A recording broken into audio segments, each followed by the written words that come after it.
The satin ribbon across the church entrance fluttered in the October breeze like a white flag of surrender. I stood there in my best suit, the navy blue one I'd bought specifically for this day, the one that still had the tags on it just 3 hours earlier, watching my daughter Emma through the glass doors. She was radiant in her wedding dress, exactly as I'd imagined she'd looked since she was 5 years old, playing bride with my old bedsheets draped over her tiny frame. But when she saw me approaching, something in her face changed. The joy melted away like ice cream on hot pavement, replaced by something I'd never seen before. Something that made my blood turn cold. "Dad," she said, stepping outside, her voice carrying a weight that didn't belong on a wedding day. "We need to talk." The next words that came out of her mouth would destroy everything I thought I knew about my life, my family, and the daughter I'd raised for 20 years. "You're not invited to my wedding." If you've ever felt the ground disappear beneath your feet while you're still standing on it, if you've ever experienced that moment when your entire world collapses in the span of a single sentence, then you understand what happened to me that day. And if this story grips you the way it's gripped everyone who's heard it, make sure you hit that subscribe button, because what happened next is something you'll never see coming. I'm 64 years old now, and I've lived through a lot. 2 tours in Vietnam, a failed first marriage, bankruptcy in the 80s, the death of both my parents within 6 months of each other. I thought I'd seen the worst life had to offer. I was wrong. "Emma, what are you talking about?" I managed to whisper, though the words felt like they were coming from someone else's throat. "I'm your father. I walked you to your first day of school. I taught you to drive. I paid for your college, your apartment, hell, I even helped pay for this wedding." She looked at me with eyes that belonged to a stranger, cold, calculating, filled with something that looked suspiciously like hatred. "That's exactly why you can't be here," she said. "Because you're not my father." The world went silent. Not the kind of quiet you get when conversation pauses, but the deep, underwater silence that comes right before you realize you're drowning. "What did you just say?" "You heard me, David." She'd never called me David before. Always Dad, Daddy when she was little, Pops when she hit her teenage years and wanted to sound cool. Never David. "Mom told me the truth last week. The real truth about who my father is." My ex-wife Linda. Even divorced for 15 years, she still had the power to detonate bombs in my life from a distance. But this wasn't just any bomb. This was nuclear. "Emma, listen to me very carefully," I said, reaching out to touch her arm. She pulled away like I was contagious. "Whatever your mother told you, we need to. Don't." She held up a hand that should have been holding a bouquet, preparing to walk down the aisle. Instead, it was building a wall between us. "I know everything now. About the affair. About how you never suspected. About how she let you raise another man's child for 20 years. The details of that day are burned into my memory like a brand. The way the autumn leaves seemed to freeze mid-fall. The way the church bells had been ringing moments before but now seemed silent as a tomb. The way Emma's wedding dress rustled when she stepped back, putting distance between herself and the man she'd called father her entire life. But what I remember most clearly is the moment I realized this wasn't some cruel joke or misunderstanding. This was planned. Calculated. Emma hadn't just learned this information, she'd processed it, accepted it, and decided to weaponize it on what should have been one of the happiest days of both our lives. "Who?"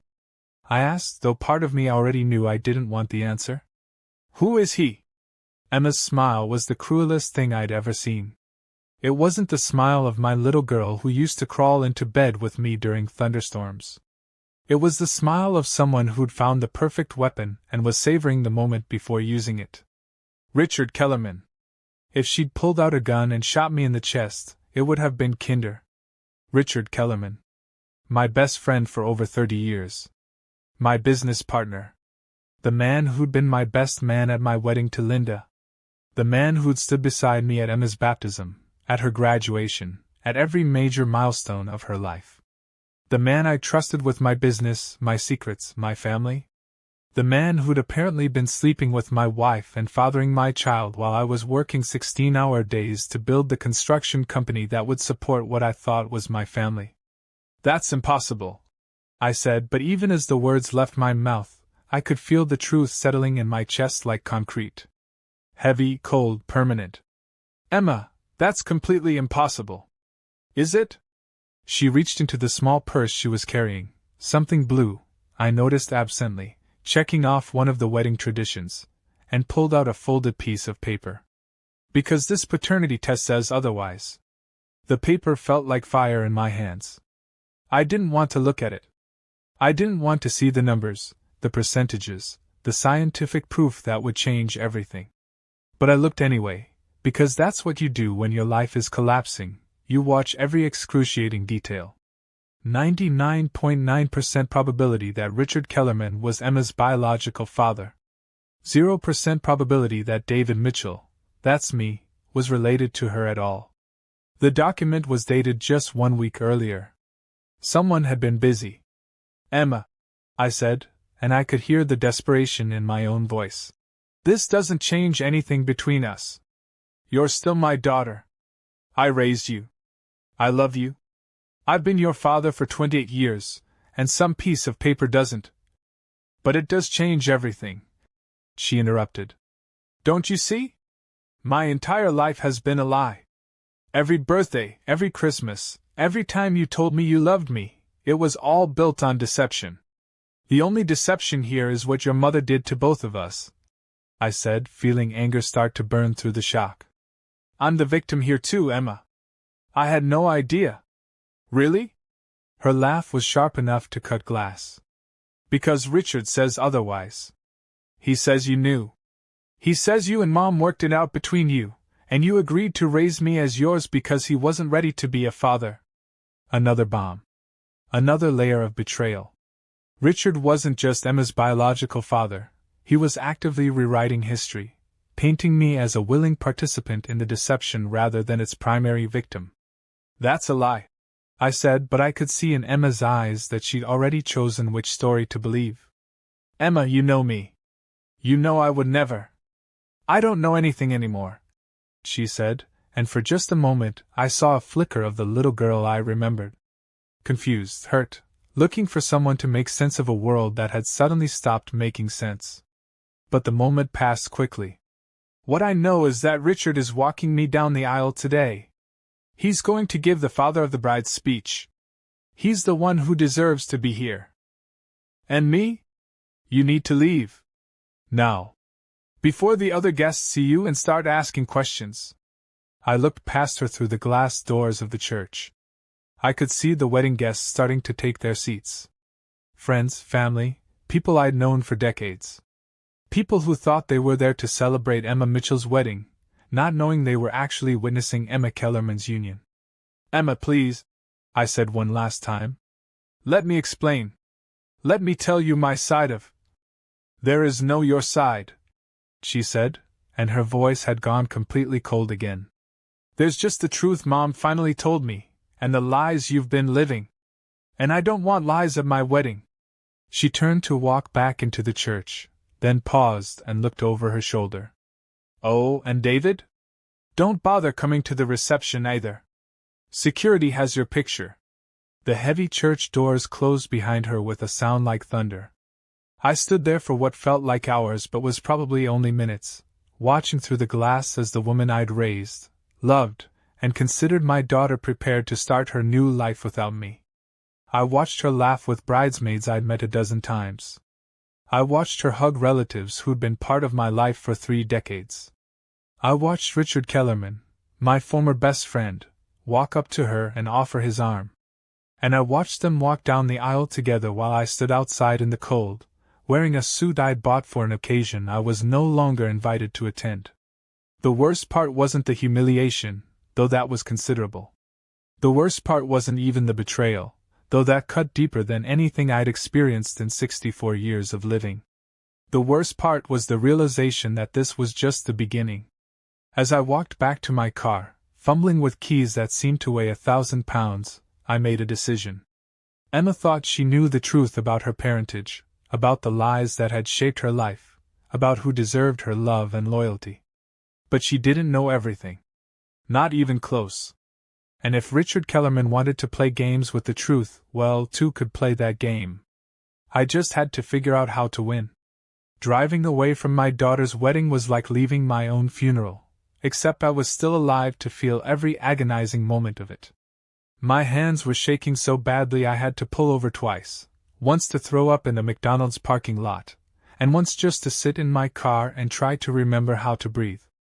But by the time I reached my apartment, the small, lonely place I'd called home since Linda and I divorced, the shock was beginning to transform into something else. Something harder. Something that felt like it might actually be useful. I needed answers. Real answers, not the carefully crafted story Emma had been fed. The first thing I did was call Richard's office. It was Saturday, so I knew he wouldn't be there, but I needed to hear his voice on the outgoing message. I needed to confirm that this was really happening, that my best friend of 30 years had really done this to me. "You've reached Kellerman Construction. We're either out building dreams or living them. Leave a message after the tone." Kellerman Construction. The company that used to be Mitchell Kellerman Construction. The business we'd built together from nothing, starting with a borrowed truck and a shared dream of being our own bosses. The company Richard had gradually maneuvered me out of during the divorce, when I'd been too broken and distracted to pay attention to contracts and fine print. I'd thought losing the business was just another casualty of my failed marriage. Now I was beginning to wonder if it had been part of a larger plan. I hung up and dialed his cell phone. It went straight to voicemail, probably turned off for the wedding. The wedding where he was playing father of the bride to the daughter I'd raised. "Richard," I said after the beep, and I was surprised by how calm my voice sounded. "It's David. I think we need to talk." Then I called Linda. She answered on the second ring, which surprised me. I'd expected her to be at the wedding too, watching her daughter marry the boy, now man, she'd been dating since college. "David?" She sounded cautious, like she was talking to a dangerous animal. "What do you want?" "I want to know why my daughter just told me I'm not welcome at her wedding because I'm not her father," I said. "And I want to know why she seems to think I knew about your affair with Richard all along." Silence.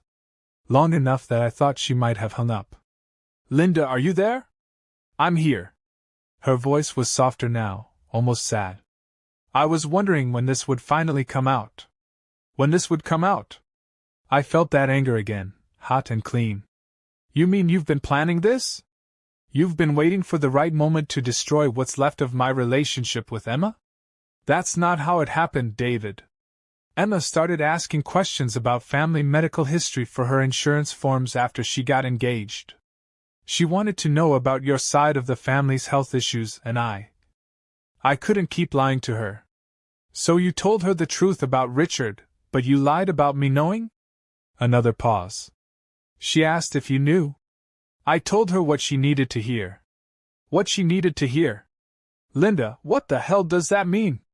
"It means she needed to be angry at someone other than me on her wedding day," Linda said, and there was a hardness in her voice I remembered from our worst fights. "She needed someone to blame for all the years of deception, and it couldn't be me." "Not today!" The casual cruelty of it took my breath away.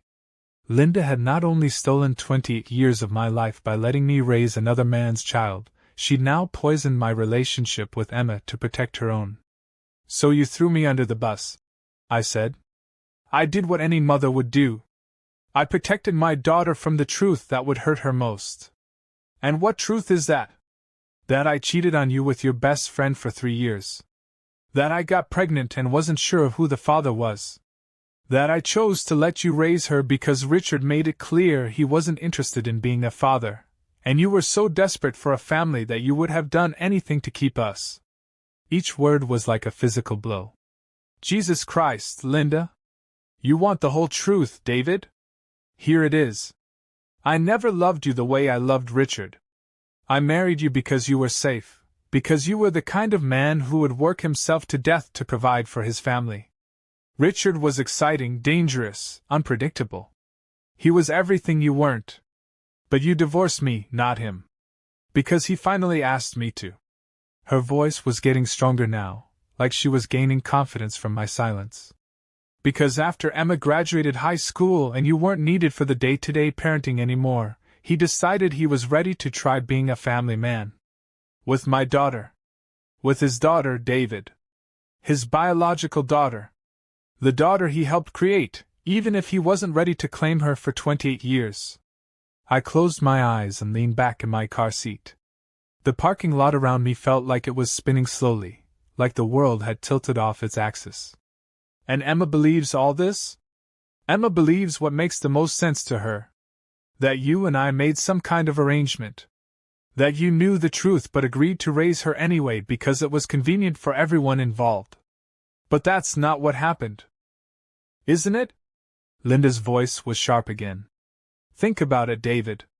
All those years when she looked nothing like you. All those times people commented on how much she resembled Richard. All those family gatherings where the three of you looked like the perfect family unit while I looked like the outsider. You never questioned it? The terrible thing was, she had a point. There had been moments, fleeting, quickly dismissed thoughts that I'd pushed away because they were too dangerous to consider. Emma's green eyes when both Linda and I had brown. Her athletic build when I'd been clumsy and awkward my entire life. Her natural charisma and confidence around people, traits that had always reminded me more of Richard than myself. But I'd chosen to see those things as gifts, as proof that children could be better than their parents. I'd never let myself consider the alternative. I never suspected because I trusted you, I said. And I trusted him. Well, now you know how that worked out. Linda, she's my daughter in every way that matters. DNA doesn't change 28 years of. DNA is the only thing that matters to Emma right now, Linda interrupted. She feels like her entire life has been built on a lie, and she needed someone to blame. I made sure it wasn't me. By making her believe I was part of the deception. By making her believe you were complicit instead of just stupid. The word hit me like a slap. Stupid. Come on, David. Deep down, you had to know. Some part of you had to suspect. But you were so desperate to have a family, so grateful that someone like me would marry someone like you, that you willfully ignored all the signs. Someone like me? You know what you are, David. You're a good man. Reliable, hardworking, faithful. But you're not the kind of man women dream about. You're the kind they settle for. I'd thought the conversation couldn't get more painful. I was wrong. And Richard is the kind they dream about. Richard is the kind of man who makes women feel alive. You're the kind who makes them feel safe. And for a while safe was enough. But eventually alive wins. So why not just leave me? Why the deception? Why let me raise his child? Because Richard wasn't ready to be a father at 25. He was building his career, playing the field, living the bachelor life. Having a baby would have cramped his style. But having you raise his baby while he got to be the fun uncle figure? That was perfect for everyone. Everyone except me. You got what you wanted too, David. You got a wife and a daughter and a family. The fact that none of it was real doesn't change that you were happy for most of those years. The cruelest part was that she was right. I had been happy. Blissfully, ignorantly happy, building my life around people who were using me as a convenient placeholder. So when did it change? When did Richard decide he wanted to play father? When Emma started dating seriously in college. When she started bringing boys home and Richard realized his little girl was growing up. When he started feeling possessive and protective and all those other fatherly instincts he'd been ignoring for 20 years. And you thought that was a good time to blow up my life? I thought it was time to tell the truth. Emma deserved to know who her real father was before she got married and started having children of her own. She deserved to know 28 years ago. Maybe. But I was young and scared and in love with two different men for two different reasons. I made the choice that seemed best at the time. And now? Now she knows the truth, and she's chosen to have her real father walk her down the aisle. I think that's beautiful. Even if it destroys me? David, you'll survive this. You're a survivor. It's what you do. You'll find a way to move on, just like you did after the divorce. But I knew she was wrong about that. The divorce had been devastating, but it had left me with one thing that made it bearable: my relationship with Emma. My daughter had been the reason to keep going, the proof that my life had meaning and purpose. Now that was gone too. Linda, I said, I need you to answer one question honestly. Okay. Did you ever love me? Even a little bit? The pause was so long I thought she'd hung up. I loved the security you gave me, she said finally. I loved the way you looked at me like I was perfect. I loved how hard you worked to make me happy. But in love with you? No, David. I don't think I ever was. Thank you for being honest. David, wait. I hung up the phone. I sat in my car for a long time after that, watching the sun set through my windshield and trying to process everything I'd learned. My marriage had been a lie.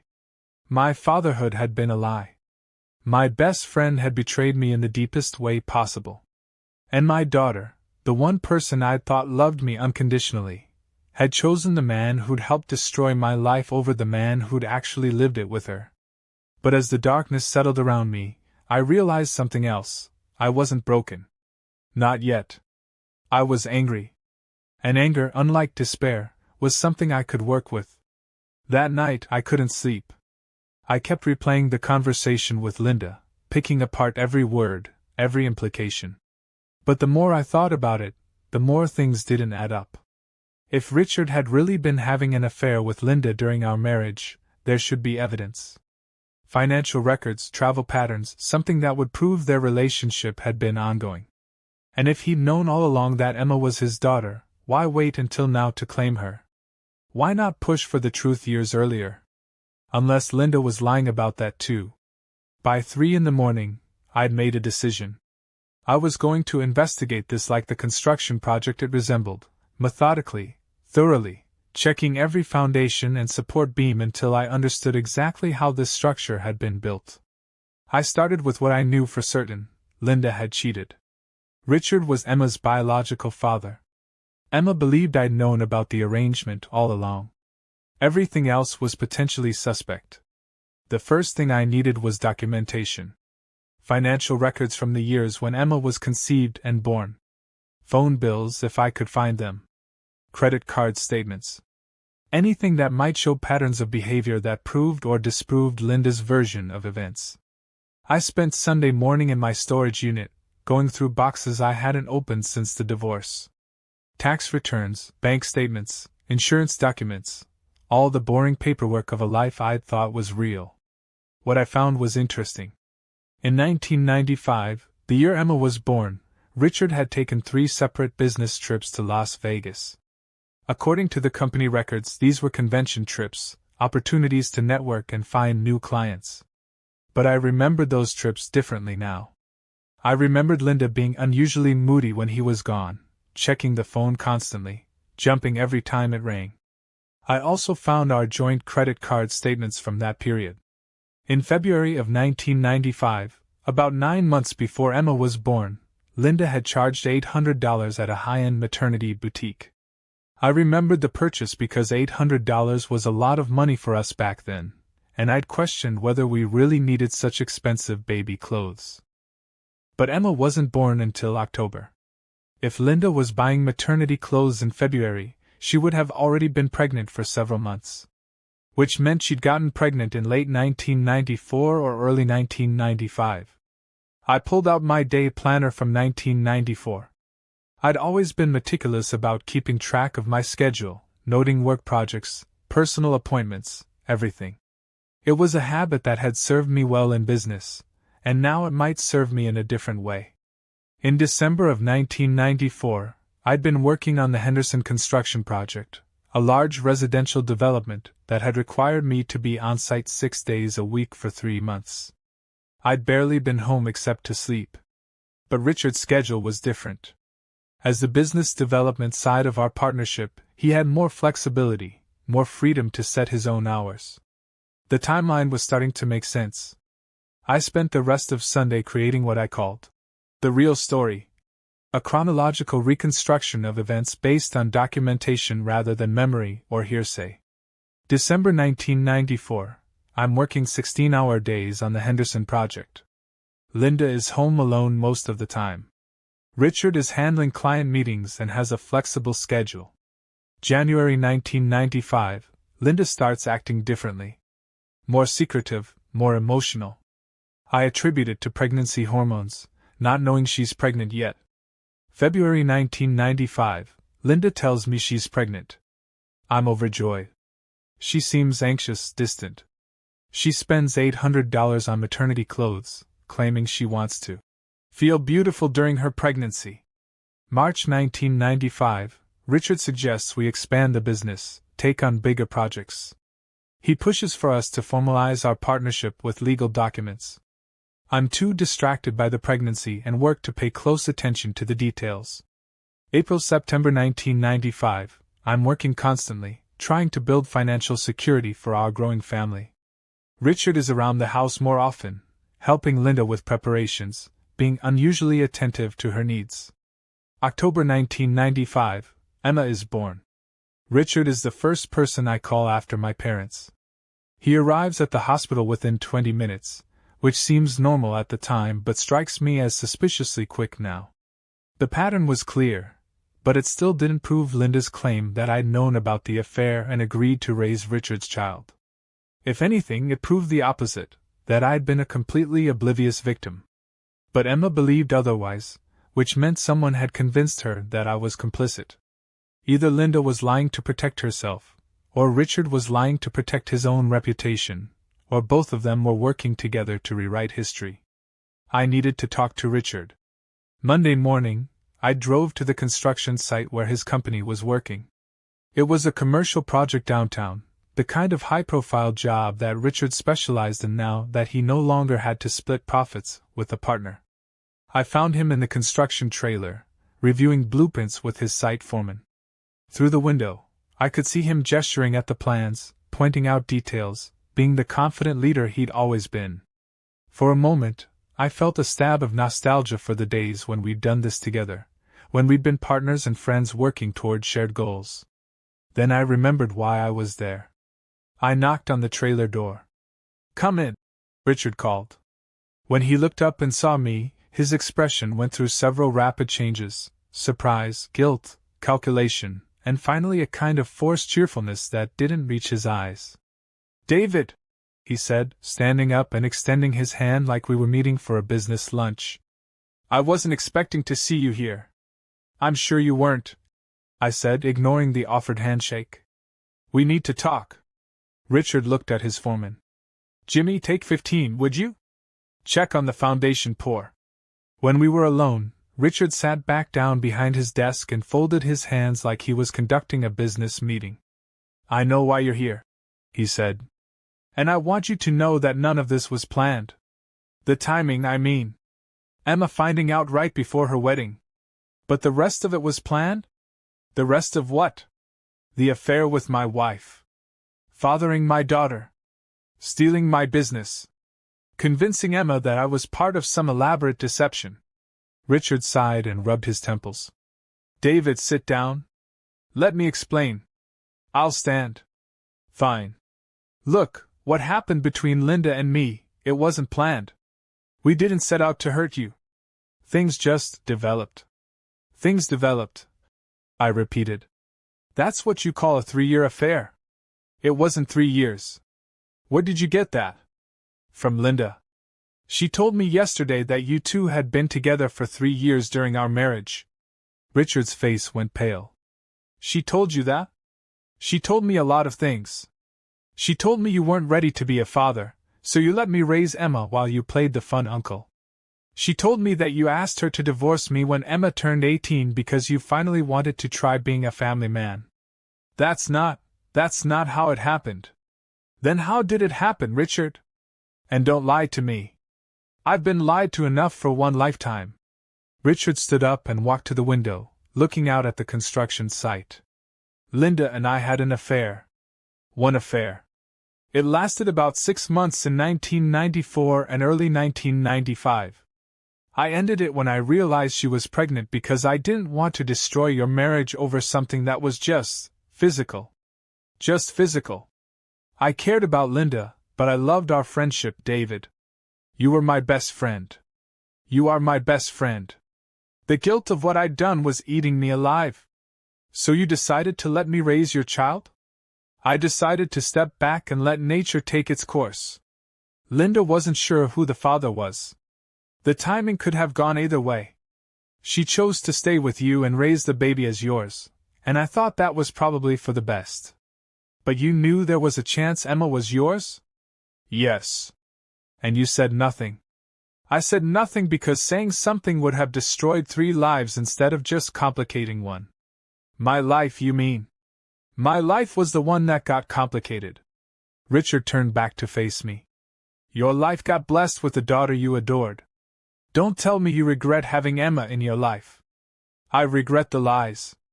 I regret being used. I regret finding out 28 years later that my best friend betrayed me in the worst possible way, and then let me believe everything was normal. It was normal, David. For 28 years, it was completely normal. You were Emma's father in every way that mattered. I was just the guy who provided some genetic material. Then why change that now? Why did Emma suddenly need to know the truth? She didn't learn it from me, Richard said quickly. I never would have told her. I was content to let sleeping dogs lie. But you're walking her down the aisle. Because she asked me to. Because she's confused and angry and she needs someone to fill that role, and Linda thought it should be me. Linda thought it should be you. Linda reached out to me after Emma found out. She said Emma was having trouble processing the news and was looking for someone to blame. She thought it might help if Emma could connect with her biological father, maybe understand that biology doesn't determine love. The pieces were starting to fit together differently now. So Linda lied to me yesterday when she said you'd been pursuing her, when she said you'd asked her to divorce me? I have no idea what Linda told you yesterday. But I can tell you that I never pursued her after the affair ended. And I never asked her to leave you.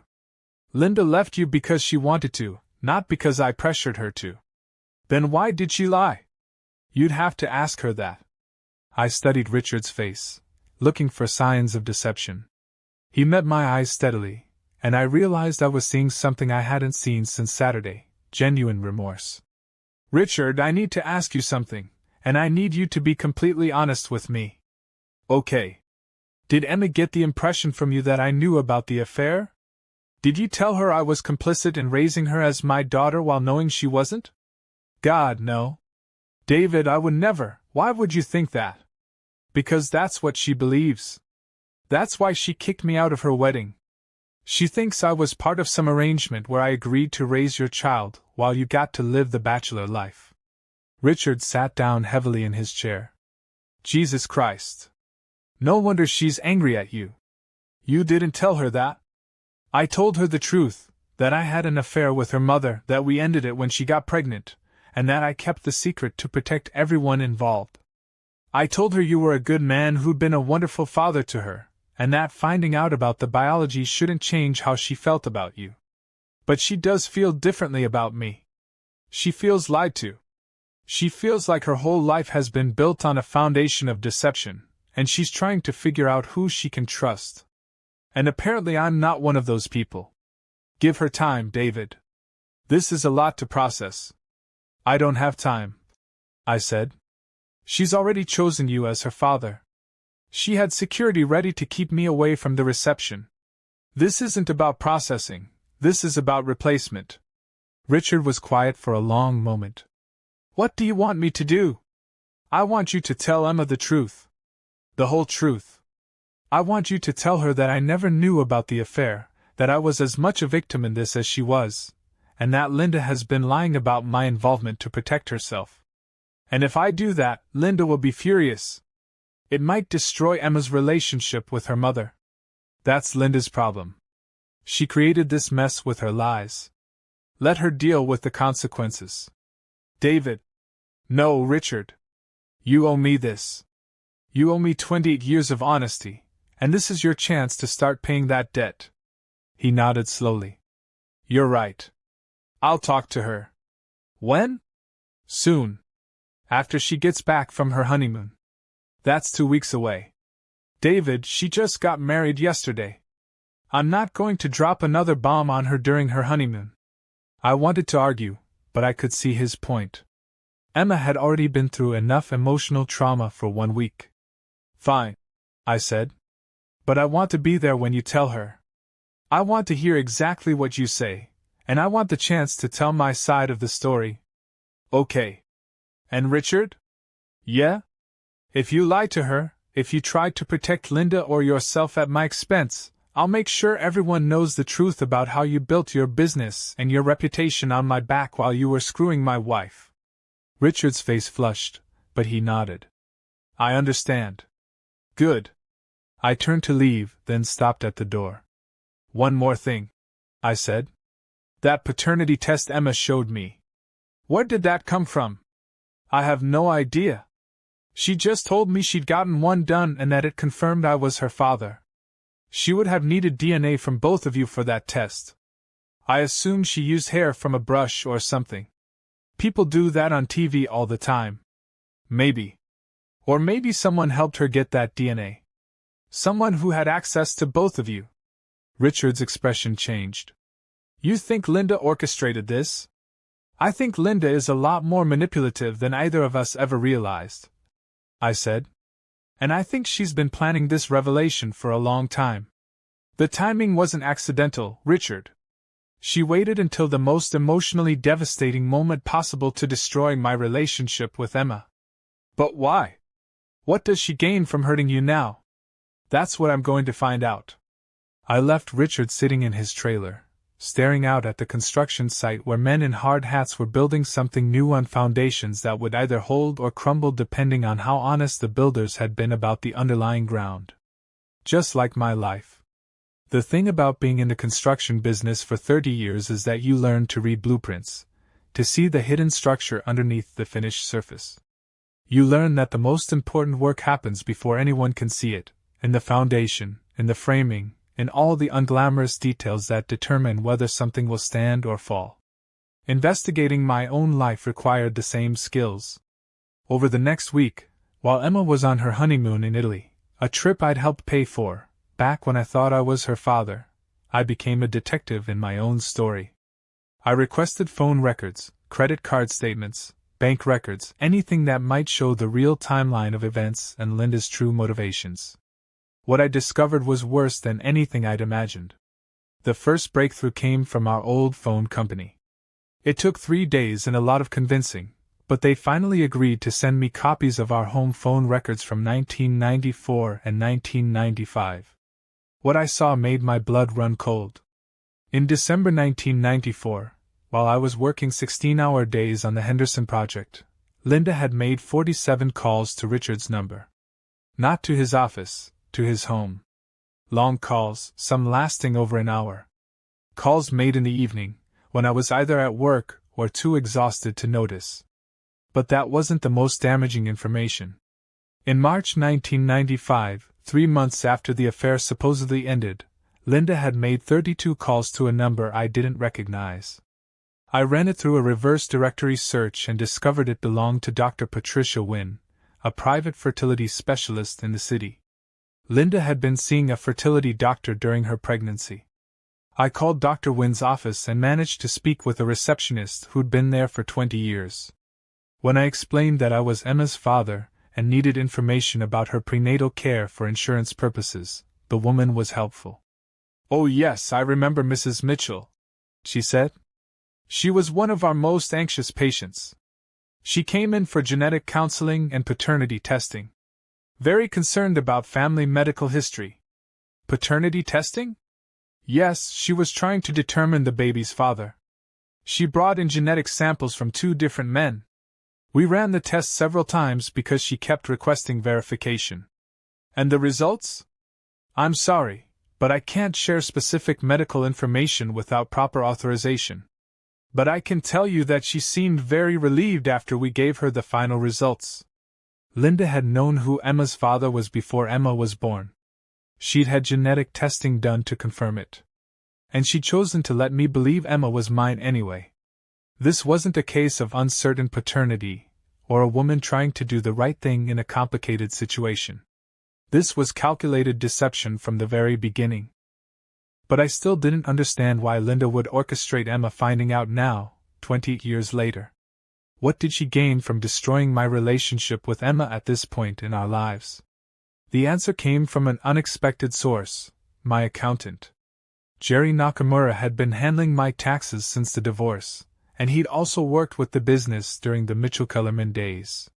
When I called him and asked about the financial records from the partnership dissolution, he invited me to his office to review the documents.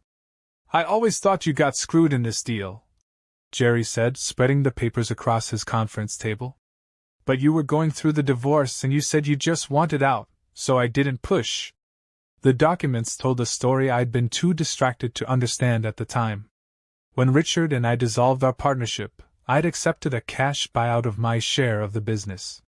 It had seemed fair. Richard kept the company name and client relationships. I got enough money to start over. What I hadn't realized was how much the business was actually worth. "Look at this," Jerry said, pointing to an asset evaluation report. "This shows the true value of Mitchell-Kellerman Construction as of the dissolution date. Client contracts, equipment, goodwill, everything." The number made me dizzy. The business had been worth 3 times what Richard had paid me for my share. But this evaluation wasn't done until 6 months after I sold my share to Richard, I said. "Right. And look who commissioned it." I looked at the bottom of the report. It had been requested by First National Bank as part of a loan application. Richard had used the business as collateral for a massive loan just months after buying me out for a fraction of its actual value. He'd essentially stolen my half of the company, and immediately leveraged it for millions. "Jerry, this is fraud." "It might be. But proving it after 15 years would be difficult. The statute of limitations has probably passed, and you'd have to prove intentional deception rather than just poor negotiation on your part." "What about Linda? Did she know about this?" Jerry looked uncomfortable. "David, I probably shouldn't tell you this, but Linda called me about a year ago asking about your financial situation." "What kind of questions?" "She wanted to know if you had any assets she didn't know about. Retirement funds, insurance policies, property. She said she was concerned about Emma's inheritance." "Emma's inheritance?" "She wanted to know what Emma could expect to inherit from you versus what she might get from her biological father." The final piece of the puzzle clicked into place. Linda hadn't orchestrated the revelation out of spite or guilt or a sudden attack of conscience. She'd done it because she'd discovered that Richard was worth millions, money that should have been partly mine, while I was living in a small apartment on a construction worker's pension. She wanted to make sure Emma's loyalty, and her potential inheritance, went to the right parent. The parent with money. "Jerry," I said, "I need you to do something for me. I need you to find out everything you can about Richard Kellerman's current financial situation. Assets, debts, business ventures, everything." "David, what are you planning?" "I'm planning to get my life back." That evening, I sat in my apartment staring at the evidence I'd gathered over the past week. Phone records proving Linda had lied about the timeline of her affair. Medical records proving she'd known the truth about Emma's paternity from the beginning. Financial records proving Richard had defrauded me out of millions. And somewhere in Italy, my daughter was honeymooning with her new husband, completely unaware that her decision to reject me had been based on lies designed to secure her financial future. The worst part was that I understood Linda's calculation. From a purely practical standpoint, it made sense. Richard could offer Emma a life of comfort and opportunity that I never could. He had money, connections, social status. I had love, history, and 20 years of being an actual father. And in Linda's world, money won. But Linda had made one crucial mistake in her manipulation. She'd underestimated me. She'd assumed I would quietly disappear from Emma's life, accept my exile with dignity, maybe send a birthday card once a year and slowly fade into irrelevance. She'd forgotten that I was the man who'd built a construction business from nothing. The man who'd survived Vietnam, bankruptcy, divorce, and every other challenge life had thrown at me. She'd forgotten that I knew how to fight. I picked up the phone and called a lawyer. If you've ever been in a situation where you realize someone you trusted had been systematically destroying your life while smiling to your face, you know the feeling I had that night. It's not just anger, it's a kind of clarity that burns away everything non-essential and leaves you with pure purpose. My purpose was simple. I was going to expose every lie, recover what had been stolen from me, and make sure Emma knew the truth about who her real enemy had been all along.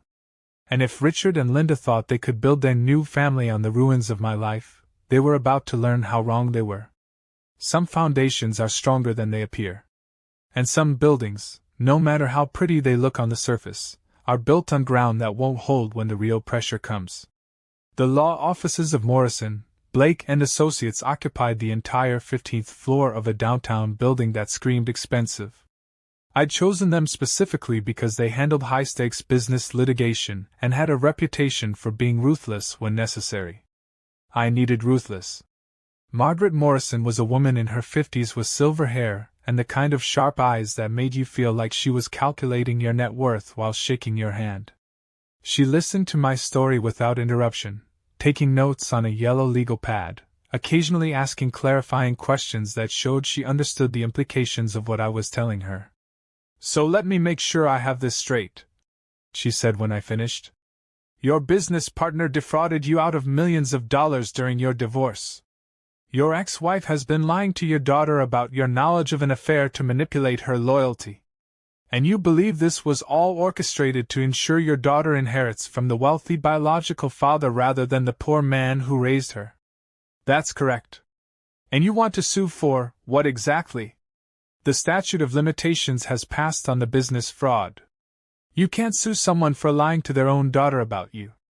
And even if you could prove all of this, I'm not sure what damages you're seeking." "I want my daughter back," I said. "Mr. Mitchell, I'm a lawyer, not a family therapist. I can't make your daughter love you. But you can expose the truth. You can prove that Richard defrauded me, that Linda has been manipulating Emma's emotions, that this whole situation is based on lies and greed." Margaret leaned back in her leather chair. "To what end? Even if we could prove everything you've told me, and that's a big if, what's your goal? Public humiliation? Financial compensation? Revenge?" The word hung in the air like smoke. "Justice," I said finally. "Justice and revenge are often the same thing, Mr. Mitchell. The question is whether you're prepared for the collateral damage." "What kind of collateral damage?" "Your daughter's marriage could be destroyed if we expose her new father-in-law as a fraud. Her relationship with her mother will definitely be destroyed. Her sense of identity, her trust in everyone around her, her ability to have normal family relationships going forward, all of that could be permanently damaged." "It's already damaged," I said. "She threw me out of her wedding based on lies. She believes I spent 20 years deceiving her.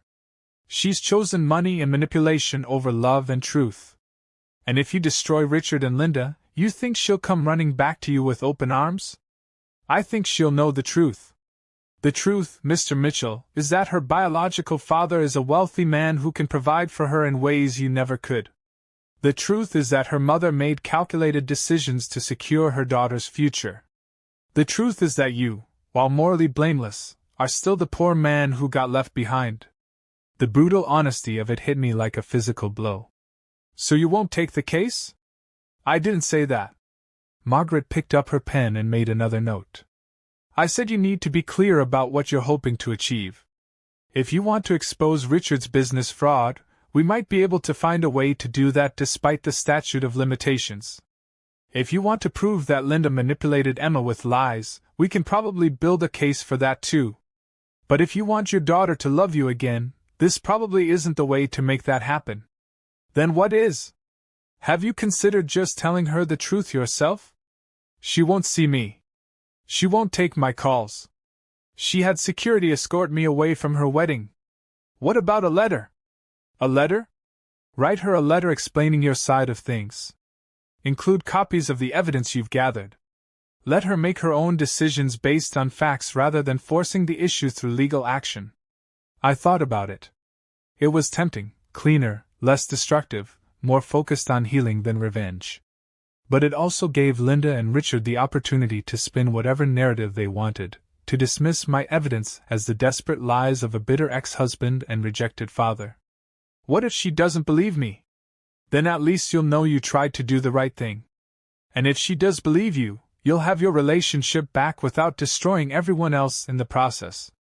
And if I go the legal route? If we can prove fraud and manipulation, Richard and Linda could face serious financial and legal consequences. Their reputations would be ruined. Richard's business could be destroyed. Linda could face charges for insurance fraud if we can prove she lied on medical forms. Emma would be forced to confront the fact that everyone she trusted has been lying to her. But you'd be the person who destroyed her family. Even if you were morally justified, even if everything you did was legally correct, Emma might never forgive you for being the one who pulled her world apart. It was an impossible choice. Take the high road and risk being ignored, or take the nuclear option and risk being hated for the right reasons instead of the wrong ones. I need time to think about this, I said. Of course. But Mr. Mitchell, there's one more thing you should consider. What's that? Emma is 20 years old. She's been living as an independent adult for a decade. Whatever relationship you rebuild with her, it's going to be between two adults, not between a father and his little girl. She doesn't need you to take care of her anymore, to protect her from the world, to be her provider and protector. Then what does she need from me? That's what you need to figure out. Because if the only thing you can offer her is the truth about her past, and Richard can offer her financial security for her future, you're fighting a battle you can't win. I left Margaret's office more confused than when I'd arrived. I'd gone in looking for a weapon to fight my enemies and instead found a mirror that showed me things I didn't want to see. The truth was that I didn't just want justice. I wanted revenge. I wanted Richard and Linda to pay for what they'd done to me, to suffer the way I'd suffered, to lose the things they valued the way I'd lost the things I valued. But I also wanted my daughter back. And those two desires might be mutually exclusive. That night, I sat at my kitchen table with a blank piece of paper, trying to write the letter Margaret had suggested. How do you explain 20 years of love to someone who thinks it was all built on lies? How do you prove your innocence to someone who's been convinced of your guilt? How do you fight for a relationship with someone who's already replaced you? I started and stopped a dozen times, crumpling up pages that sounded too desperate, too angry, too pathetic. Finally, I gave up and went to bed, hoping that sleep would bring clarity. Instead, it brought dreams of Emma as a little girl, riding on my shoulders, laughing at my terrible jokes, falling asleep in my lap while we watched movies together. Dreams of a relationship that had been real, whatever its biological foundation. When I woke up, I knew what I had to do. I wasn't going to choose between the letter and the lawsuit. I was going to do both. First, I would write Emma the letter, include all the evidence I'd gathered, and give her the chance to hear my side of the story without legal pressure or public humiliation. I would take the high road and hope that love and truth were stronger than money and manipulation. But if that didn't work, if she chose to ignore the evidence, dismiss my explanations, and continue believing Linda's lies, then I would unleash everything I had learned on Richard and Linda through the courts. They had built their happiness on the ruins of my life. If Emma chose them over me despite knowing the truth, then I would make sure their foundation was as shaky as mine had been. It wasn't noble. It wasn't purely motivated by justice. It was exactly what Margaret had warned me about, justice and revenge wearing the same face. But I was 64 years old, and I'd already lost everything that mattered to me once. I wasn't going to go quietly into the night while the people who'd betrayed me lived happily ever after on the wealth they'd stolen from me and the daughter they'd manipulated away from me. If Emma chose love over money, we could rebuild our relationship. If she chose money over love, I would make sure she understood the real cost of that choice. Either way, the truth was coming out. It took me 3 days to write the letter. Not because I didn't know what to say, but because I knew I would only get one chance to say it right. The letter had to be perfect, honest but not bitter, emotional but not desperate, factual but not cold.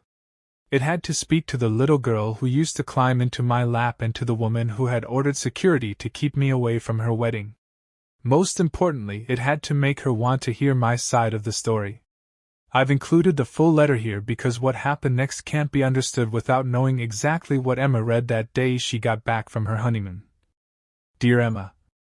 I know you don't want to hear from me right now, and I understand why. Based on what you've been told, I'm the man who lied to you for 28 years, who was complicit in a deception that shaped your entire life. If I believed that story too, I would hate me as much as you do. But Emma, that story is not true. And I'm writing this letter because you deserve to know what really happened, not the version that's been carefully crafted to protect other people's guilt. I never knew about your mother's affair with Richard. I never agreed to raise you as my own while knowing you weren't my biological daughter. I was not part of any arrangement or conspiracy. I was the other victim in this situation, just as much as you are now. I've spent the past 2 weeks investigating the truth, not because I wanted to hurt anyone, but because I needed to understand how my life became a lie without my knowledge. What I discovered is worse than the affair itself. It's a pattern of deception and manipulation that continues to this day. I'm including copies of documents with this letter. Phone records that prove your mother's affair with Richard lasted much longer than either of them has admitted. Medical records that prove she had paternity testing done before you were born and knew Richard was your father from the beginning. Financial records that prove Richard defrauded me out of millions of dollars during our business partnership dissolution.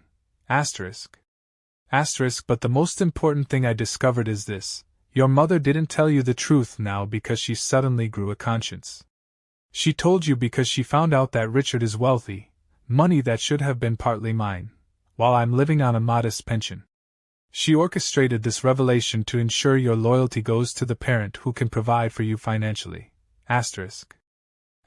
Emma, I understand if you can't forgive me for the deception you think I was part of. But I'm asking you to consider the possibility that I was deceived too. That I loved you and raised you and was proud to be your father because I genuinely thought that's what I was. I never questioned your parentage because it never occurred to me that the two people I trusted most in the world would betray me so completely. When people commented on how much you looked like Richard, I thought it was just coincidence. When you inherited his charm and confidence instead of my awkwardness, I thought it meant you were destined for better things than your old man could achieve. I was proud of how different you were from me. I never imagined it was because you weren't actually mine. The money, the business, the inheritance issues, none of that matters to me anymore. I'm not writing this letter to get anything back from Richard or your mother.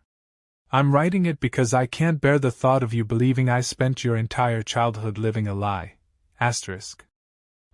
Every bedtime story, every scraped knee I bandaged, every school play I attended, every driving lesson, every college visit, every proud moment when you achieved something wonderful, all of that was real for me. All of it came from genuine love, not from obligation or deception. If you were my biological daughter, I couldn't have loved you more than I did. If I had known the truth from the beginning, I wouldn't have loved you less. But I didn't know. And the people who did know chose to let me live that lie because it was convenient for them. I'm not asking you to choose between me and Richard. He's your biological father, and if you want a relationship with him, you should have one. But I'm asking you not to choose against me based on lies. I'm asking for the chance to explain what really happened. I'm asking for the chance to defend myself against accusations that have already cost me the most important relationship in my life. If you read this letter, and you still believe I was part of the deception, I'll accept that decision and leave you alone.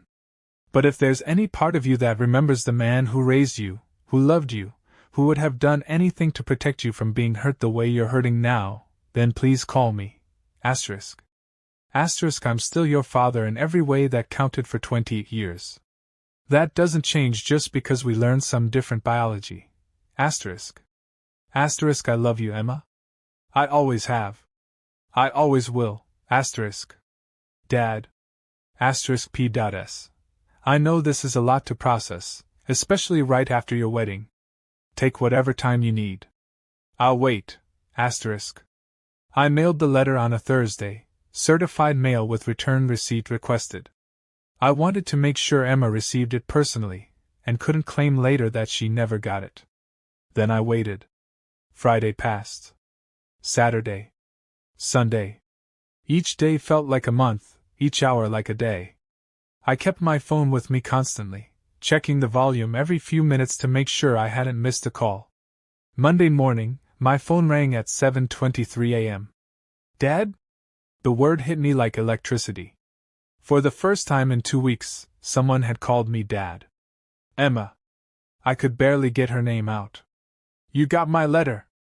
I got your letter.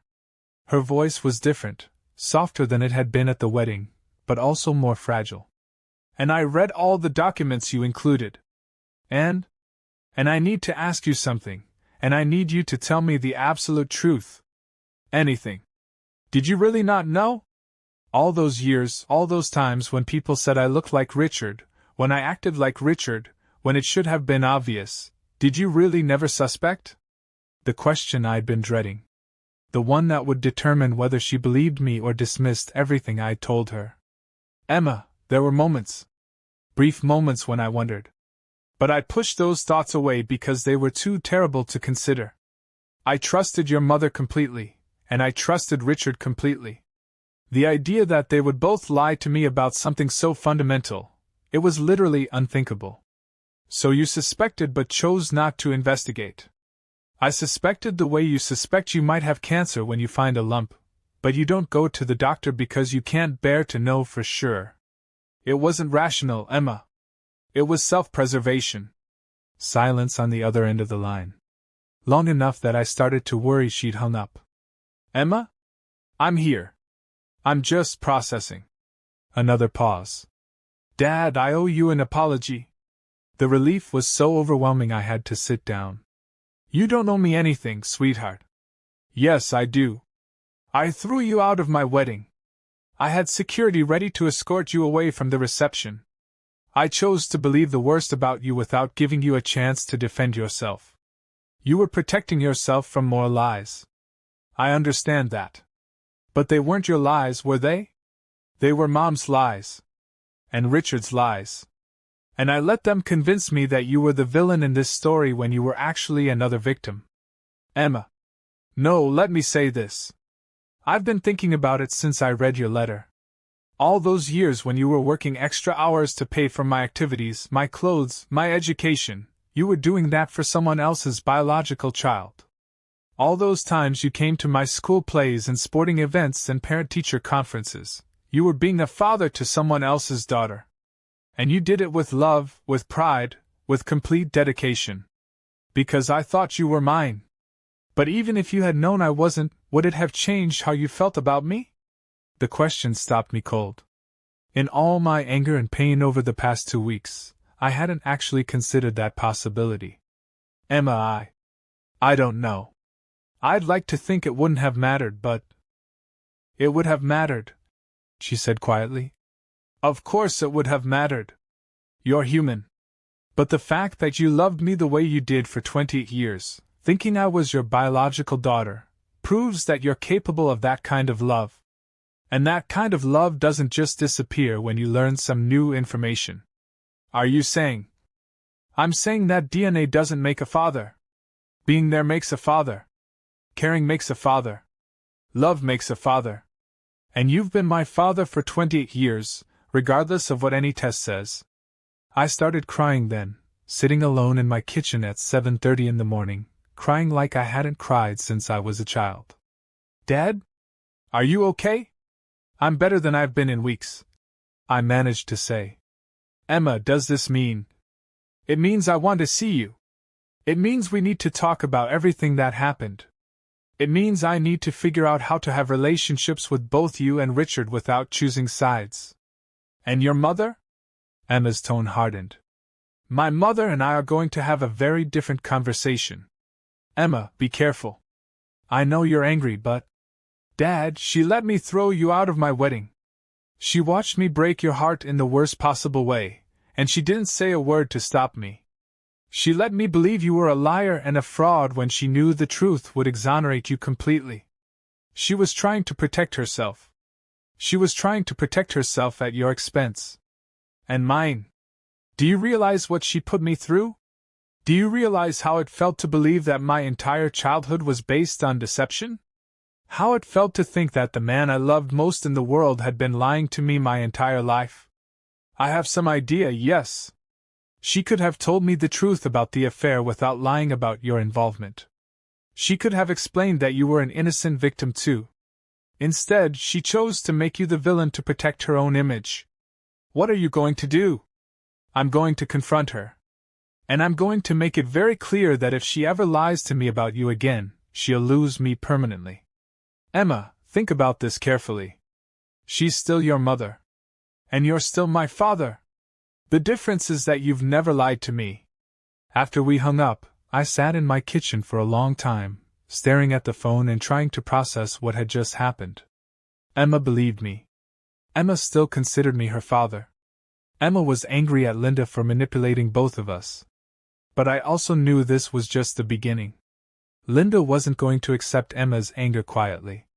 Richard wasn't going to appreciate having his reputation questioned. And Emma was going to be caught in the middle of a war she hadn't started but would inevitably be forced to fight. The question was whether I was going to protect her from that war or arm her for it. I picked up my phone and called Margaret Morrison. Margaret? It's David Mitchell. I think I'm ready to discuss that lawsuit after all. The call from Linda came that afternoon, exactly 4 hours after I'd spoken with Emma. I'd been expecting it, but it still made my hands shake when her name appeared on my caller ID. You son of a bitch, she said without preamble. What did you tell her? I told her the truth. You told her your version of the truth. Your bitter, twisted, vindictive version designed to make me look like a monster. Linda, I sent her copies of phone records, medical records, financial documents. I didn't need to twist anything. The facts speak for themselves. The facts? The facts are that I was young and confused and trying to make the best decisions I could in an impossible situation. The facts are that you had an affair, got pregnant, had paternity testing done to confirm who the father was, and then spent 28 years letting me raise another man's child while lying about my knowledge of the situation. I protected you from the truth that would have destroyed your marriage and your relationship with Emma.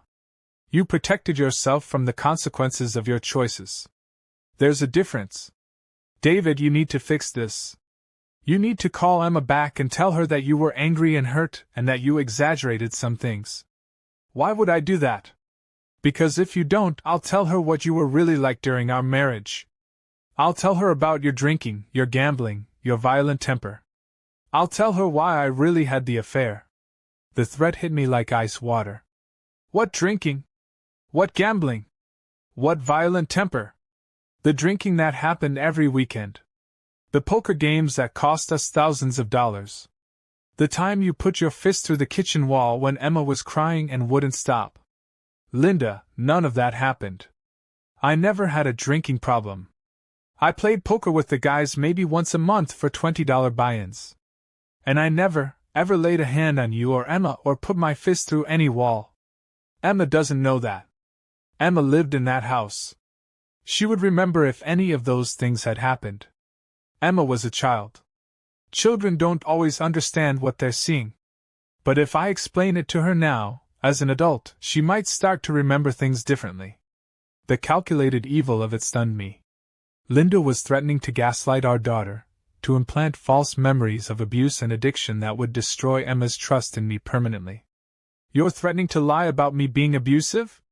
I'm threatening to tell Emma the whole truth about our marriage, not just the sanitized version you've been clinging to. Linda, if you lie to Emma about this, I will destroy you. I will take every piece of evidence I've gathered about your affair, your deception, your manipulation, and I will make it public. I will sue you, Richard, and anyone else who was involved in this conspiracy. What conspiracy? An affair isn't a conspiracy, David. Defrauding me out of my share of the business is. Lying on insurance forms about Emma's paternity is manipulating Emma's emotions to ensure her loyalty goes to the wealthy father instead of the poor one is. You can't prove any of that. I have phone records showing your affair lasted years longer than you claimed. I have medical records showing you had paternity testing done. I have financial records showing Richard bought me out of the business for a fraction of its actual value. What I don't have yet is proof that you coordinated Emma finding out about the paternity right before her wedding to maximize the emotional impact, but I'm working on that. Silence on the other end of the line. Linda? What do you want from me, David? I want you to stop lying. I want you to tell Emma that I was never part of any arrangement to deceive her. I want you to admit that you manipulated this entire situation to benefit yourself and Richard at my expense. And if I don't, then I'll let my lawyer handle it from here. You're bluffing. You won't sue us. You wouldn't do that to Emma. Emma already knows the truth about what you did to me. She's already angry at you for manipulating both of us. The question is whether you want to make this worse by continuing to lie. She'll get over it. She's angry now, but I'm still her mother. She still needs me. Does she? She's married now, starting her own life. What exactly does she need from you that she can't get elsewhere? She needs family. She needs continuity. She needs people who've known her since birth. She has that with me. And unlike you, I've never lied to her about who she is or where she comes from. You're going to regret this, David. You think Emma will choose you over me, but you're wrong.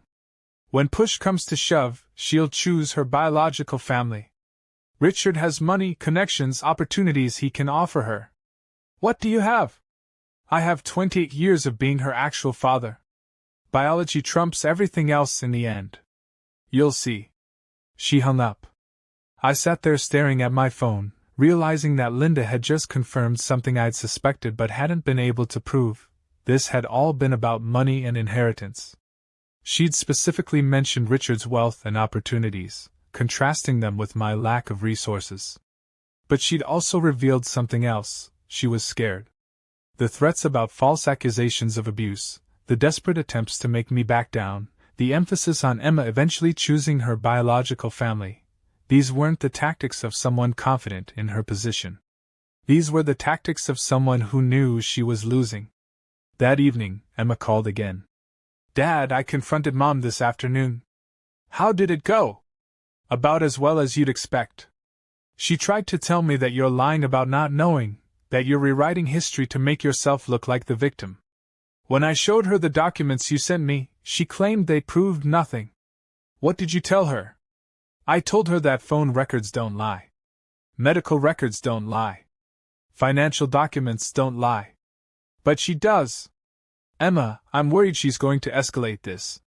She called me after you talked to her, and she made some threats about spreading lies about me being abusive during our marriage. What? Emma's voice went sharp with anger. Dad, that's insane. You never laid a hand on anyone. You wouldn't hurt a fly.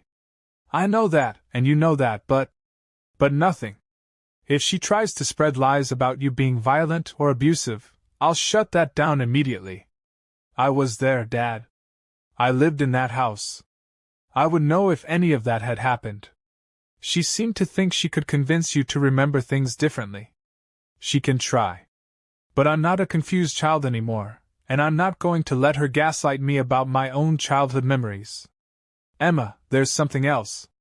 I think your mother orchestrated this entire revelation not out of guilt or a sudden attack of conscience, but because she found out that Richard is wealthy and wanted to ensure your loyalty went to the parent who could provide for you financially. I've been thinking the same thing, Emma said quietly. The timing is too convenient. Right before my wedding, when emotions are already running high, when I'm most vulnerable to feeling like my life is built on lies. It's possible she thought you'd be more likely to accept Richard as your father if you were angry enough at me. Well, her plan backfired spectacularly. Because now I'm angry at her, and I still consider you my real father. What about Richard? I don't know yet. I need to talk to him, hear his side of things. From what you told me about your conversation with him, He seems genuinely remorseful about the affair and the business situation. He is. But Emma, he's also been letting you believe I was complicit in the deception. Even if he didn't actively lie about it, he didn't correct your assumption either. I know. That's something I need to address with him too. Just be careful. This situation is complicated enough without creating more enemies than necessary.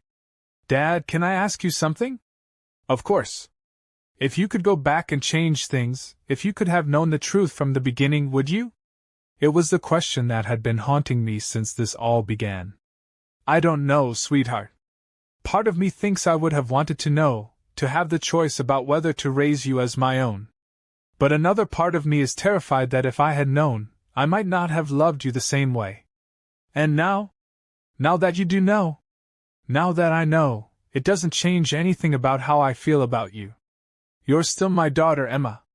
DNA doesn't erase 28 years of being your father. That's what I needed to hear. But Emma, I need you to understand something. This situation is going to get worse before it gets better. Your mother isn't going to back down quietly, and Richard is going to be caught between wanting to have a relationship with you and protecting his own interests. There are going to be more confrontations, more lies, more attempts to manipulate your emotions. I can handle it, Dad. I know you can. But you shouldn't have to handle it alone. What are you saying? I'm saying that if you want me to fight for you, to expose everything I've learned about how this situation was orchestrated, I will. But if you want to handle this privately, keep it within the family, I'll respect that too. What would fighting look like? Lawsuits. Public exposure of the financial fraud. Making sure everyone knows exactly how Richard built his wealth on my back while sleeping with my wife. Making sure everyone knows how your mother manipulated you into rejecting me based on lies. And the cost? Your mother's reputation would be destroyed. Richard's business could be ruined.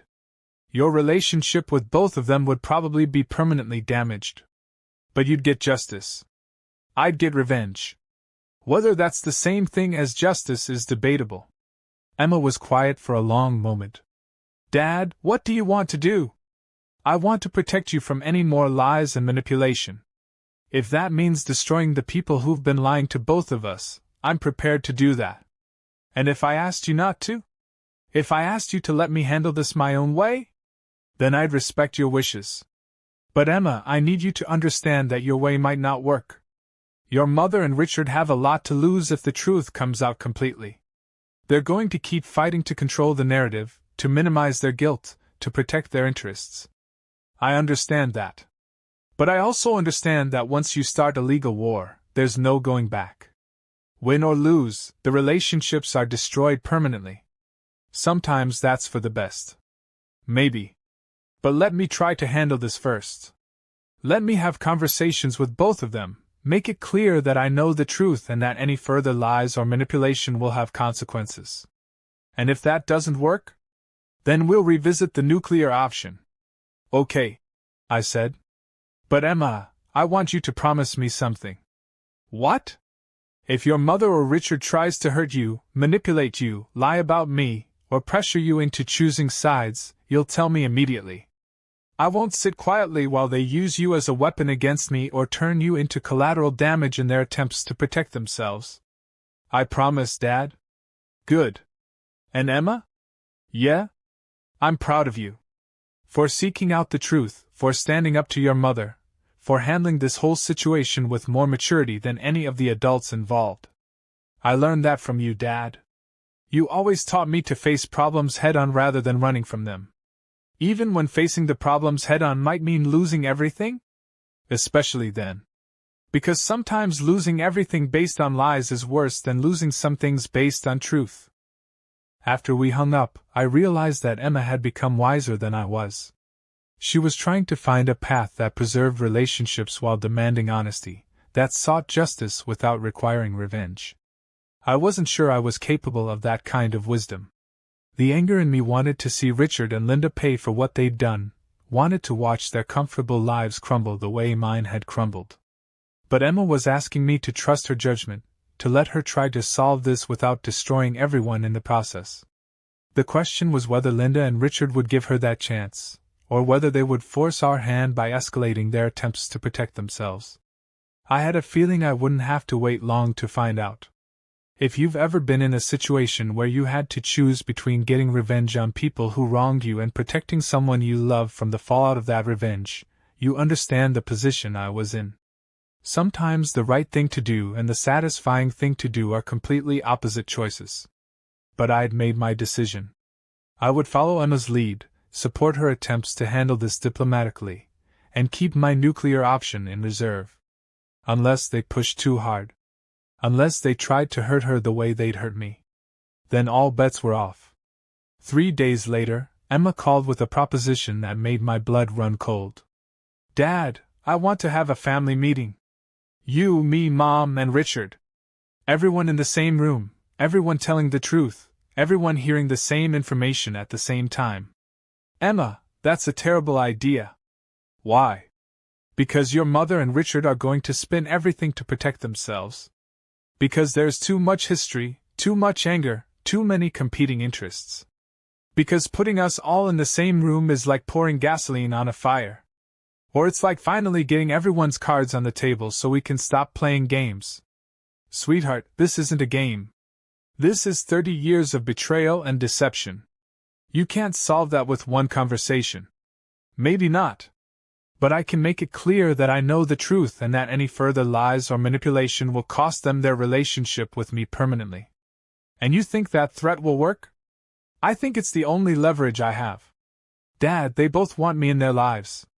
They both want to be part of my family going forward. If I make it clear that having me in their lives requires complete honesty, they might actually tell the truth for once. Or they might double down on their lies and try to convince you that I'm the one who's been lying. Then we'll know where everyone stands, won't we? I could see the logic in her plan, but I could also see all the ways it could go wrong. Linda was desperate and cornered, which made her dangerous. Richard had millions of dollars and a business reputation to protect. Neither of them was likely to confess their sins just because Emma asked them nicely. But Emma was determined, and I realized that trying to talk her out of it would only make me seem like I was afraid of confronting them directly. "Okay," I said finally. "But I have conditions." "What conditions?" "First, the meeting happens on neutral ground. Not at your house, not at Richard's office, not at your mother's place. Somewhere public where they can't control the environment, or make me feel trapped." "Okay. Where?" "The conference room at Morrison, Blake and Associates. My lawyer's office." "Dad, that's going to make them defensive from the start." "Good. I want them defensive. I want them to understand that this isn't a friendly family chat. This is a reckoning." "What's the second condition?"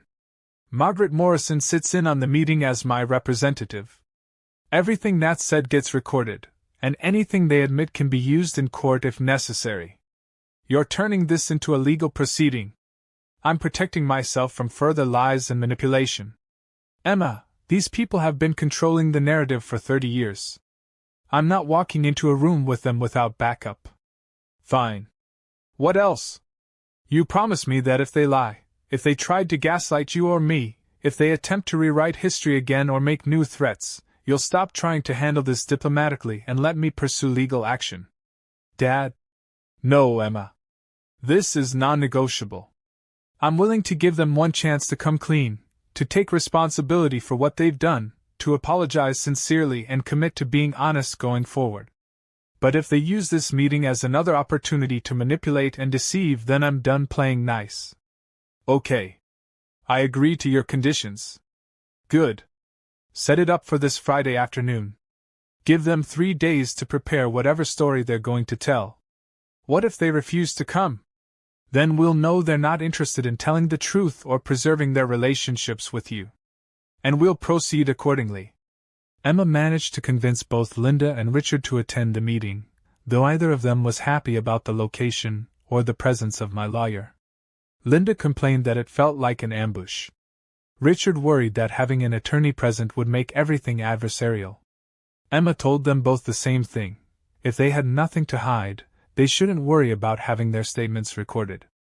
Friday afternoon, I arrived at Morrison, Blake and Associates 30 minutes early. Margaret had set up the largest conference room with a digital recorder in the center of the table and legal pads for taking notes. She'd also prepared copies of all the evidence I'd gathered: phone records, medical records, financial documents, in case we needed to reference specific facts. "Are you ready for this?" she asked. "I'm ready for it to be over," I said. "One way or another." Emma arrived next, looking nervous but determined. She was wearing a navy blue business suit that made her look older, more authoritative. She hugged me when she came in, which felt like a small victory. "How are you doing, sweetheart?" "I'm scared," she admitted. "But I'm also tired of living with lies and half-truths. Whatever happens today, at least we'll know where everyone really stands." Richard arrived exactly on time, dressed in an expensive suit and carrying a leather briefcase like he was coming to a business negotiation. He nodded politely to Margaret and me, hugged Emma, and took a seat across from us at the conference table. Linda arrived 10 minutes late, which I suspected was intentional. She wanted to make an entrance, to control the timing and energy of the room. She was wearing a red dress that was slightly too formal for the occasion, and she had the kind of determined smile that meant she was ready for battle. "Well," she said, taking the last available seat, "this is certainly dramatic. Are we going to need lawyers for Sunday dinner from now on?" "Let's hope not," Emma said. "But that depends on whether everyone is willing to be honest about what happened." Margaret started the recording and noted the date, time, and everyone present for the record. "Before we begin," Margaret said, "I want everyone to understand that this is being recorded and that anything you say could potentially be used in legal proceedings. You have the right to have your own attorney present if you choose." "Are you threatening us?" Linda asked. "I'm informing you of your rights," Margaret replied calmly. "This meeting was requested by Emma as an opportunity for everyone to share their perspectives on recent events. How you choose to participate is up to you." Emma looked around the table. "Okay, here's what we're going to do. I'm going to ask each of you direct questions about what happened 30 years ago and what's been happening recently.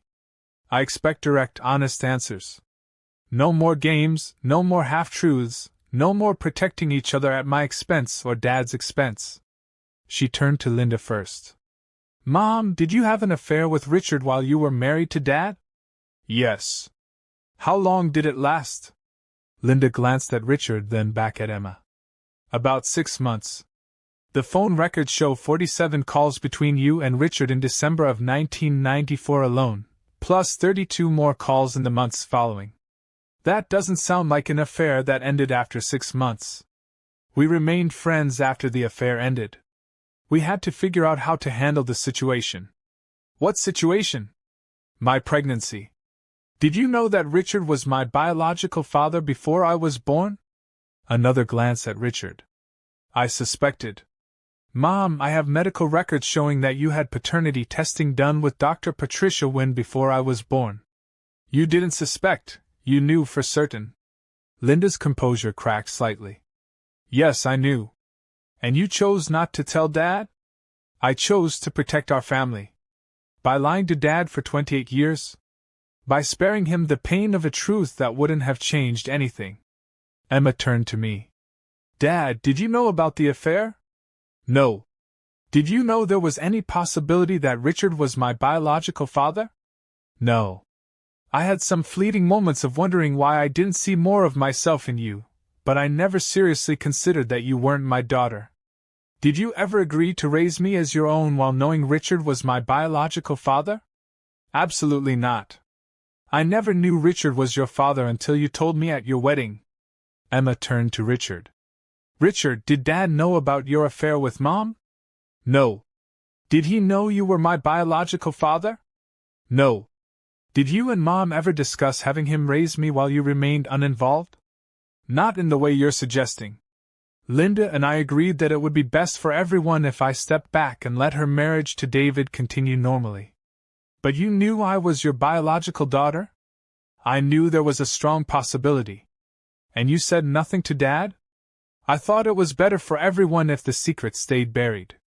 "Better for everyone or better for you?" Richard looked uncomfortable. Both, I suppose.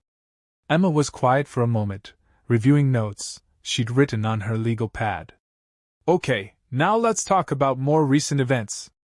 Mom, when I asked about family medical history for my insurance forms, why did you decide to tell me the truth about my paternity? Because I thought you had a right to know. After 28 years, you suddenly thought I had a right to know? I'd been considering telling you for a while. The insurance question just provided the right opportunity. Or did it provide the right excuse? I don't understand the difference. Emma pulled out a copy of one of the documents I'd given her. This is a credit report on Richard from last year. It shows assets worth over $15 million. Did you know Richard was wealthy when you decided to tell me the truth about my paternity? Linda's face went pale. I don't see what Richard's finances have to do with. Did you know he was wealthy? I knew he'd done well for himself. And did you know that Dad was living on a modest pension? I assumed he was comfortable. Did you think it might be better for me to have a relationship with the wealthy father rather than the poor one? Emma, that's not fair. I didn't tell you about Richard's paternity because of money.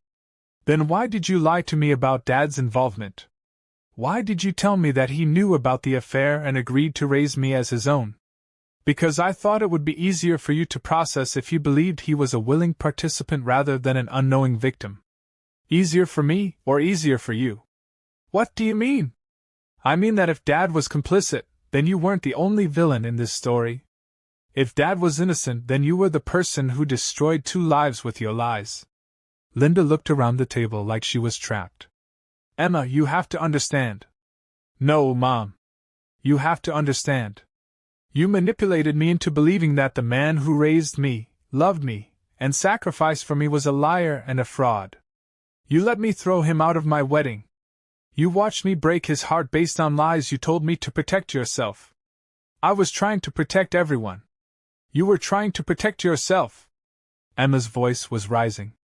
Dad didn't need protection from the truth, he deserved to know it. I didn't need protection from Dad's supposed deception. I needed protection from your actual deception. Emma, please. I'm not finished. Emma turned back to Richard.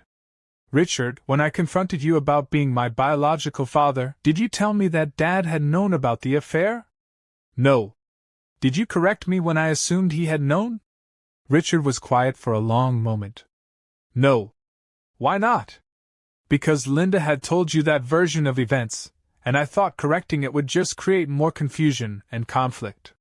So you let me believe Dad was a liar to avoid creating conflict with Mom? I thought it was better to let sleeping dogs lie. Better for who, Richard? Because it certainly wasn't better for Dad. The room fell silent. Emma looked around the table, studying each of our faces. Here's what I think happened, she said finally. Mom had an affair with Richard and got pregnant. She had paternity testing done and knew Richard was my father, but she chose to stay married to Dad and let him raise me because Richard wasn't ready to be a father. When I got engaged and started asking about family medical history, Mom realized I might discover the truth eventually, so she decided to control how I found out.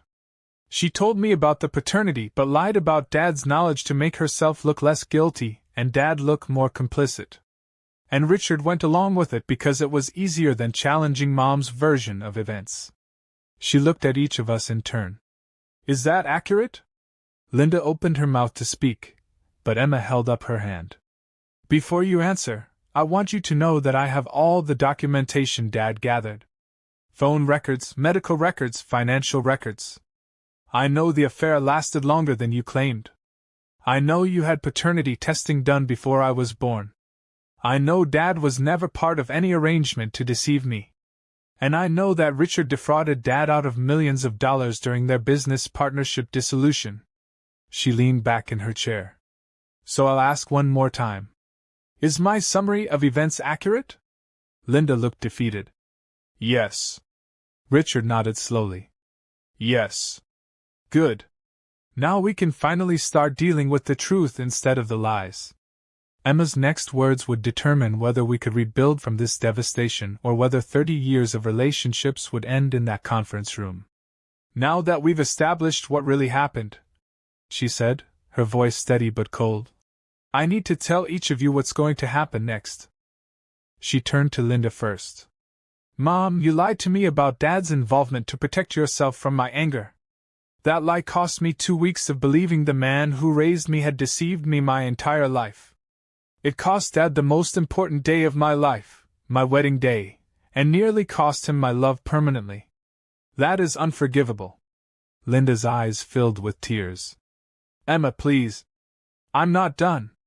You had 30 years to tell me the truth voluntarily. Instead, you only revealed it when you thought I might discover it anyway, and you used the revelation as an opportunity to manipulate my emotions and destroy my relationship with Dad. That tells me everything I need to know about your character and your priorities. Emma, I love you. I was trying to protect. You were trying to protect yourself. And you were willing to sacrifice Dad's reputation and my relationship with him to do it. Emma's voice was getting harder. From now on, our relationship will be cordial but distant. You're my mother, and I'll always have some love for you because of that, but I will never trust you again. You've lost the right to be part of my inner circle, to know my secrets, to be involved in major decisions in my life. Linda started crying in earnest now. Emma, you can't mean that. I'm your mother. I made mistakes, but I love you more than anything.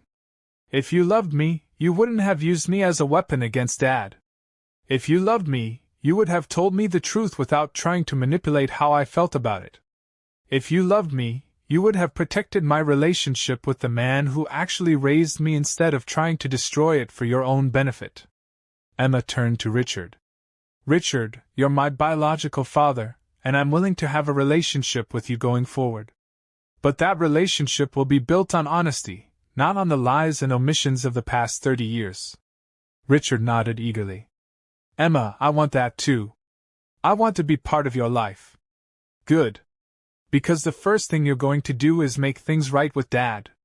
You defrauded him out of his fair share of the business you built together. You're going to compensate him for that theft. Richard's face went pale. Emma, the statute of limitations. I don't care about the statute of limitations. I care about doing what's right. You stole millions of dollars from the man who was unknowingly raising your daughter. You're going to give him back what you owe him, or you won't be part of my life either. Emma, it's not that simple. The business valuation, the legal complications. Make it simple, Richard. Figure out what Dad's share of the business would be worth today if you hadn't cheated him out of it. Write him a check.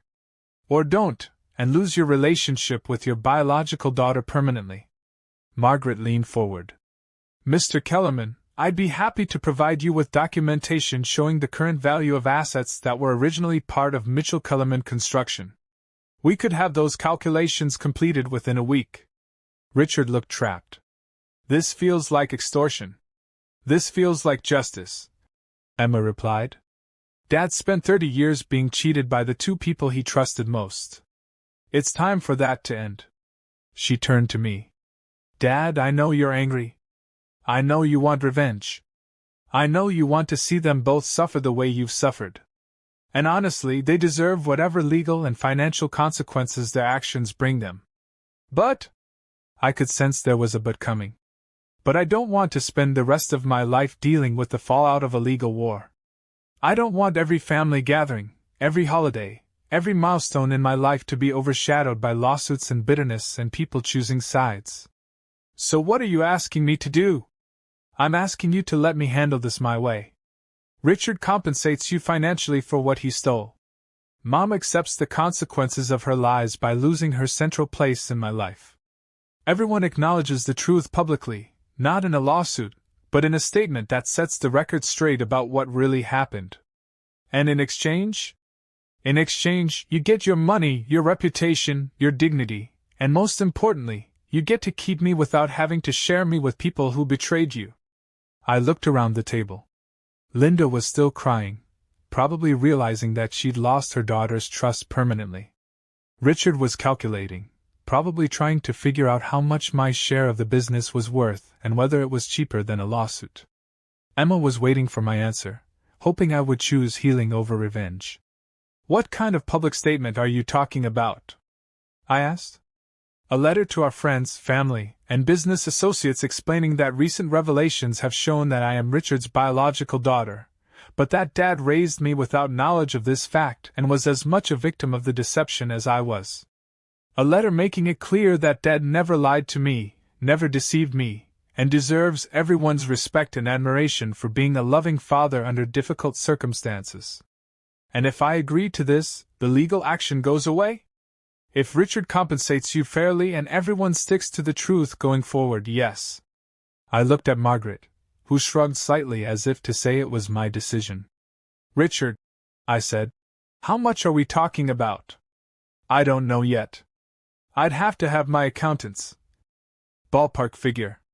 What do you think half of Mitchell Kellerman Construction is worth today? Richard was quiet for a long moment. Maybe $8 million. The number took my breath away. $8 million.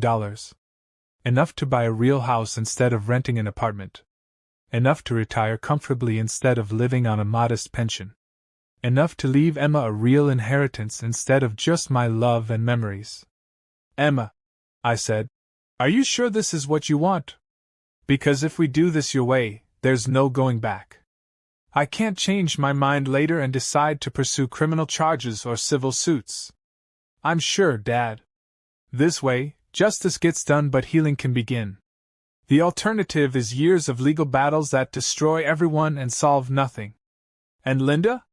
What's her role in all this? Emma looked at her mother with a mixture of sadness and disgust. Mom's role is to accept the consequences of her actions and hope that someday, maybe, I'll be able to forgive her enough to have a real relationship again. But that's going to depend entirely on whether she can learn to tell the truth and stop manipulating people. Linda nodded through her tears. I'll do whatever you want, Emma. I'll agree to whatever you decide. What I want, Mom, is for you to go to therapy. Real therapy, with a professional who can help you understand why you thought it was acceptable to use your own daughter as a weapon against a man who loved and provided for both of us. Until you can acknowledge how wrong that was and commit to never doing anything like it again, we don't have much to talk about. I'll do that. I promise. Good. Because if you ever lie to me about Dad again, if you ever try to manipulate my feelings or turn me against him, if you ever do anything to hurt him because you're angry about how this turned out, I will cut you out of my life completely. No second chances, no forgiveness, no relationship at all. Emma turned back to me. So what do you say, Dad? Do we do this the healing way or the revenge way? I thought about it for a long moment. $8 million would change my life. The public vindication would restore my reputation. Having Emma's full love and loyalty without having to share her with the people who'd betrayed me was more than I dared to hope for 2 weeks ago. But most importantly, Emma was asking me to choose healing over revenge, love over hatred, building something new over destroying what remained of the old. Okay, I said finally. We do it your way. Emma smiled for the first time since the meeting began. Thank you, Dad. Richard looked relieved. I'll have my accountants prepare a valuation and get you a check as soon as possible. And Richard? Emma said. I want to be clear about something. This arrangement depends on your complete honesty going forward. If I find out you're lying about anything else, if you're hiding other debts or deceptions, if you're not being completely fair in the financial settlement with Dad, then all bets are off. I understand. Good. Because while I'm willing to have a relationship with my biological father, that relationship will never be more important to me than my relationship with the man who actually raised me. After everyone else left, Emma and I sat in the conference room for a few more minutes. Are you okay with how that went?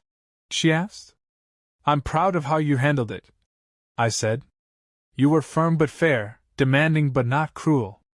You found a way to get justice without destroying everyone in the process. I learned that from you, Dad. You always taught me that the goal should be solving problems, not winning battles. Even when the people who wronged you deserved to be punished? Especially then. Because punishment without healing just creates more problems down the road. I hugged my daughter, regardless of biology, and realized that she'd become wiser than I was. She'd found a way to get everything we needed while preserving the possibility of future relationships and family harmony. Emma, I said, I need you to know something. What's that? Even if you weren't my biological daughter, even if I had known the truth from the beginning, I couldn't have loved you more than I do right now. I know, Dad. And that's why you'll always be my real father, no matter what any DNA test says. 3 weeks later, Richard's check cleared my bank account.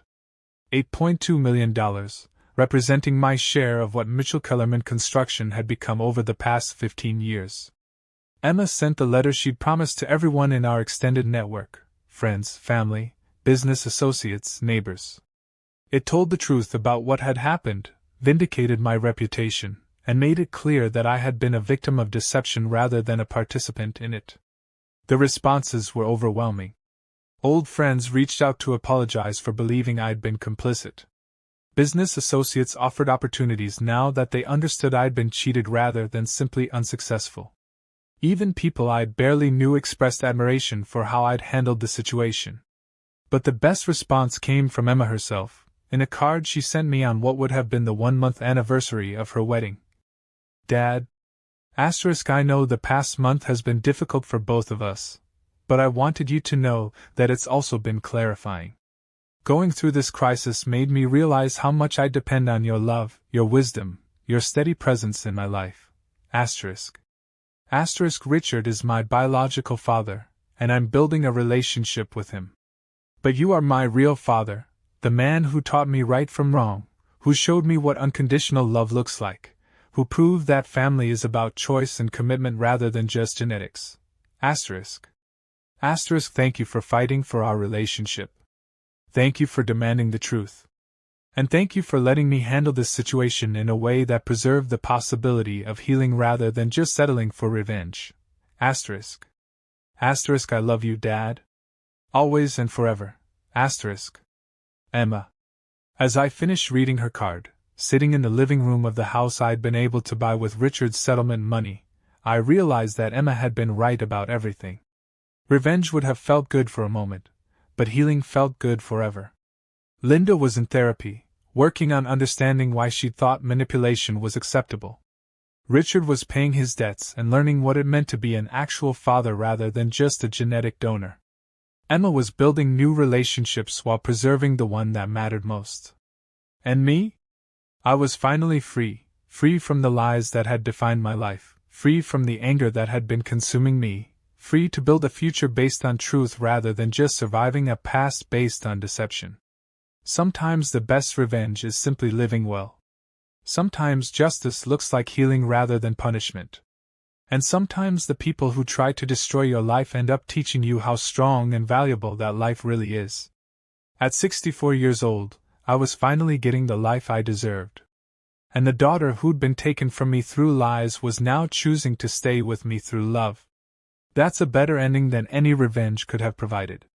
If this story of betrayal, truth, and ultimately healing resonated with you, if you've ever had to choose between revenge and reconciliation, between justice and peace, hit that subscribe button. Share this in the comments. Have you ever discovered that someone you trusted was living a lie? How did you handle it? And remember, sometimes the strongest thing you can do isn't destroying your enemies, but building something better than what they tried to take from you. Thank you for staying with me through this entire journey. Your support means everything.